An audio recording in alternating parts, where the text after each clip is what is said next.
Bapak, selanjutnya saya ingin memberikan kesempatannya kepada Bapak untuk memperkenalkan identitas. Untuk saya berikan. Oke, baik. Selamat sore juga ya. Ya, Jadi terima kasih untuk waktu yang diberikan. Jadi nama saya Maximus Polo. Nah, saya kepala suku Ambu Wolo ya. Mestinya ada dua ya. Ada mereka sudah tahu, ada yang berhalangan, ada di samping kapela tadi itu. Dia tidak, tetapi sudah mendelegasikan penuh kepada kami untuk bisa menyampaikan kepada adik-adik.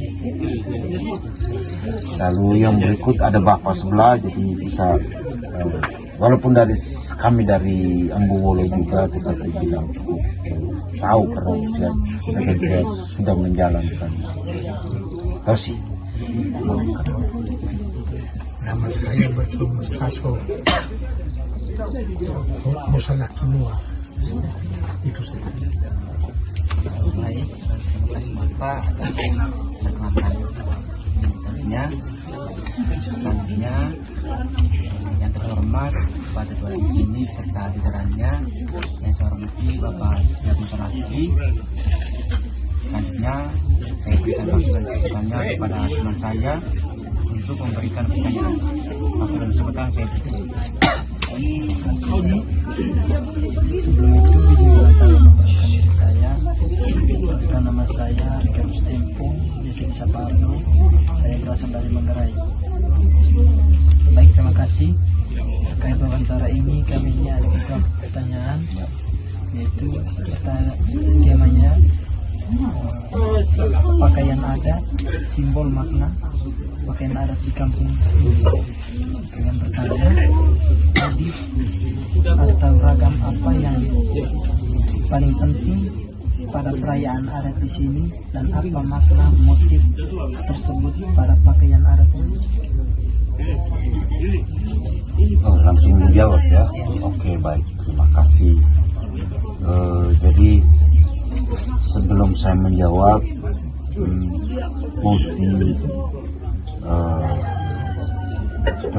motif atau lambang yang ada di dalam pakaian adat ya, tapi saya harus mengatakan bahwa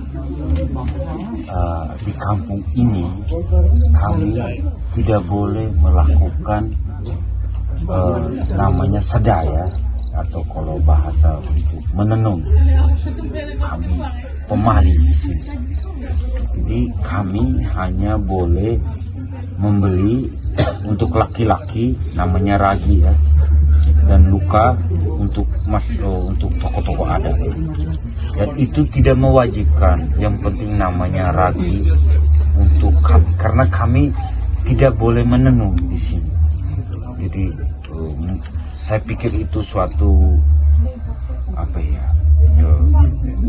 keputusan atau suatu kebijakan yang diambil nenek moyang kami, karena kami di ketinggian, hasil pertaniannya bagus. Jadi mungkin mereka memberikan kesempatan seperti di Ndona, di Wolotopo, yang di daerah pesisir untuk melakukan tenun, maupun di Nggela, di Wolojita, mereka daerah di pesisir. Jadi kami di sini pemali. Jadi untuk pakaian seperti ada lihat ini namanya lawo. Demikian di sini pun mereka boleh mengenakan. Jadi yang penting perempuan mengenakan lawo dan laki-laki mengenakan ragi ya, untuk orang biasa. Lalu untuk tokoh adat kami bilang yang namanya luka, bahasa di sini ya, tetapi di tempat lain luka itu bisa saja jadi ragi karena berbeda. Kami di sini mengatakan, orang bilang mengatakan bahwa ro'anu loka-loka kurambo fajano lowo-lowo, yang berlaku di Nggela atau di Wologai tidak berlaku di sini. Jadi kalaupun ada lambang ataupun ada atribut, itu yang kami di sini. Jadi kami laki-laki di sini namanya ragi. yang kami bilang ragi ini ya. Lalu luka. Mudah-mudahan saya masih ada foto ini.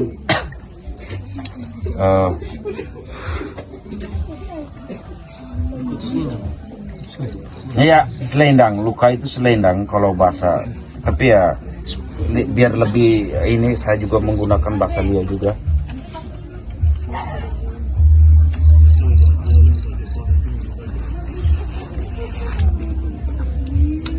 Nah, ini ya. Jadi saya ketika lagi ritual adat harus mengenakan seperti ini. Ini namanya lesu. Ya, lesu, luka, ragi. Hari itu saya pakai, tapi hari ini saya pegang. Yang penting namanya ragi. Tidak mesti motifnya, karena kami tidak diizinkan untuk melakukan sedak atau menenun di sini, pemali. Jadi, seperti itu. Yang penting namanya ragi, namanya lawu, menenun.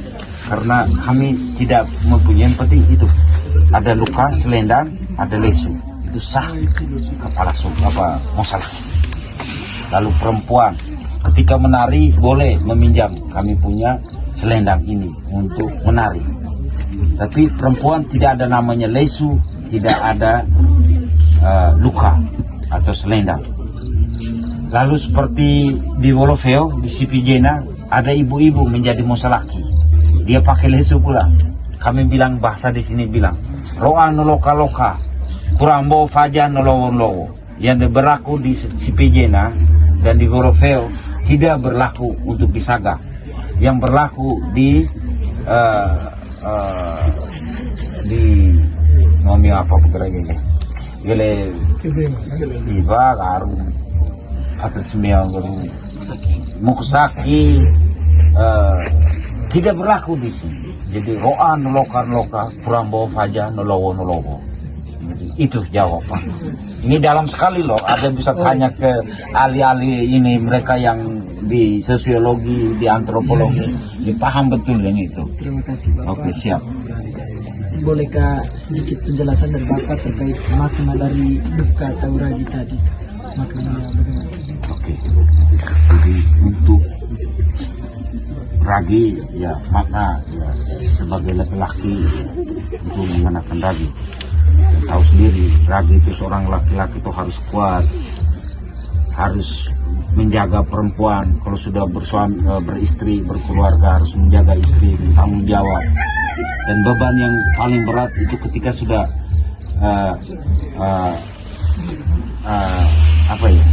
sudah berkeluarga, punya anak dan cucu. Kita harus menjaga mereka sampai bukan hanya pakai ragi saja, menjadi seorang laki harus kuat, bertanggung jawab. Jadi seperti itu. Lalu pun demikian, jagalah istrimu, jagalah anakmu, rawatlah dia dengan baik, bukan hanya pakai lawa saja. Seorang perempuan harus kuat, bisa mengurus rumah tangga. Ya, seperti itu. Ya, baik, terima kasih Bapak. Lalu luka, dari ada luka itu yang dipakai, luka dan lesu itu untuk tokoh adat di Mosalaki, dan itu untuk mengenakan luka.